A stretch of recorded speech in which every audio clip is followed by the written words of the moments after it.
All right, so from this angle, we're gonna go ahead and work on the headrest. The headrest earlier also has an armrest. This armrest is what I put aside earlier today. I just put it to the side. Remember, I unwrapped everything and said, hey, we'll work on this later. The reason for that is it has to go last pretty much because once you got the table together, we're now gonna put in our headrest with our armrest. And how you do that is you have your two arms for your headrest. The carrying case is going to go wrapped right around. So it's secure. Just make sure it's flat. And you can pull on it, make sure it's okay. We're good. We're going to put the two arm handles in the hole.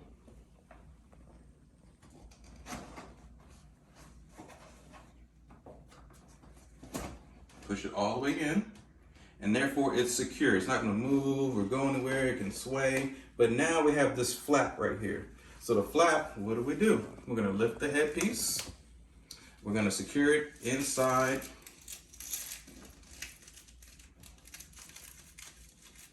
And see how it's like kind of low? So if it's too low, you can always unsnap it.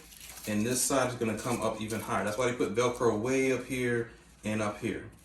So let's just say somebody has like a small shoulder area where it's kind of, they need it far up. I'm gonna place it right in there. Lay the headrest down. Make sure it's nice and even. And then secure it. And so the arms will go right in between and then rest right in here in the headrest. Yeah. And that's how we have our armrest. So we're gonna see this in the video. Our first massage tables that we normally get if we're opening up a business or coming out of massage school are a little bit rinky-dinky, you know, smaller, not as cushioned, or not as ergonomically correct for certain people's bodies. Because some people's bodies are extra long, tall, small, tiny, extra, you know, human, extra human, meta-human, all that stuff. Some people are just fucking built weird. And you could actually have somebody who's muscle bound up top, their legs are super tiny, or they're extra long in the legs, their upper torso is small, and it doesn't even fit in the headrest sometimes. So most massage tables aren't designed for the abnormal or somebody who has different abnormalities or extra limbs. They're not built for extra linky arms. That's why they have the little side armrests or side holes. Like this table has a side hole for armrest. So a hole here, and that's for extra large humans who have, yeah, or it could be fat or somebody that's tall. It doesn't have to always be tiny or anything else. Some people just have big floppy arms. That's why you have armrests.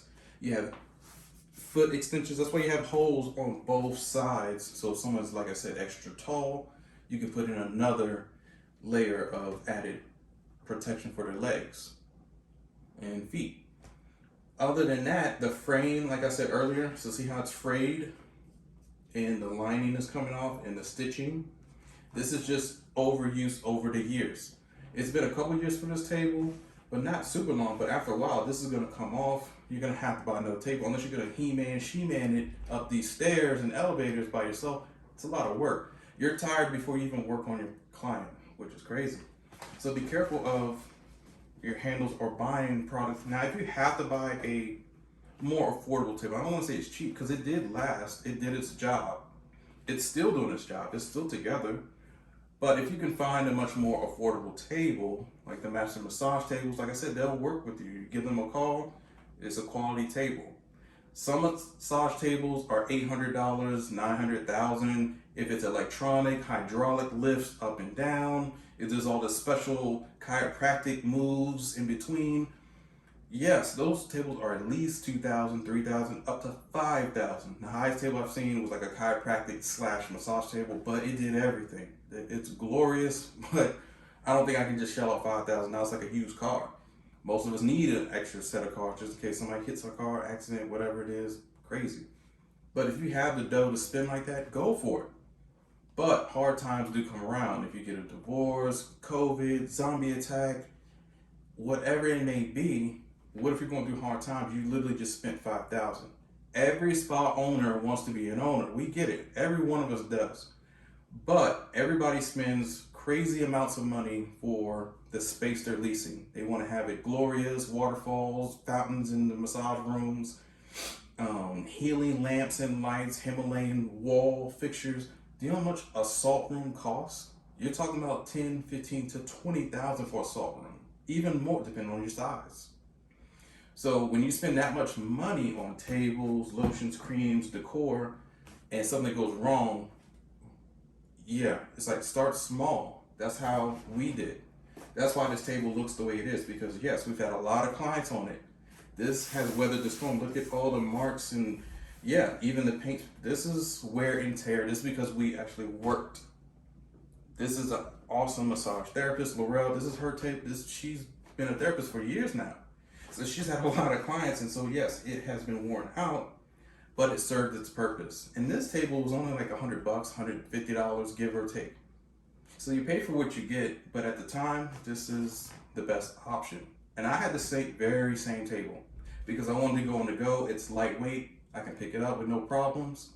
Put it in my car, easy peasy. Even if the elevators weren't working, I can still carry this.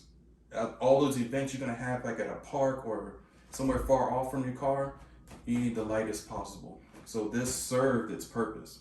But if you're talking about luxury, you've elevated from these events, you don't have to do anything no more. You actually have your own private practice, massage place, get the master massage table. You won't go wrong, and it's very affordable. So as you guys can see, it did its job, but hey, it's time to go. It's time to retire you to the old folks home or massage table home. Let's go. Say no. It's going somewhere. All right, so right in here, see the frame, the buckling, and when people sweat or they get hot, you clean your table too much, you know, we sanitize it, this could start breaking up the leather. All right, so after a while, it's time to go.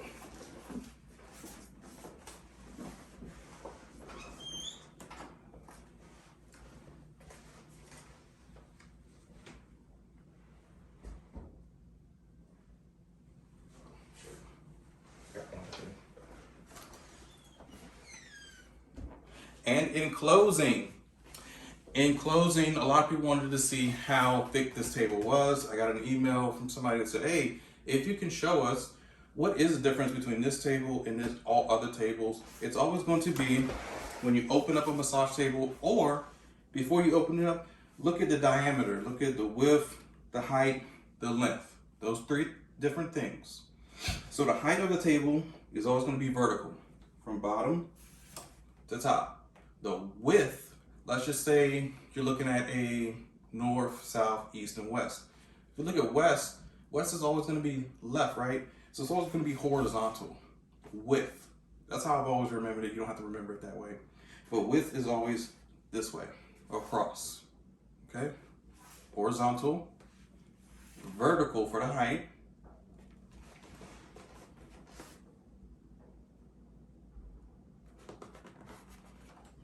or I got that backwards, so sorry.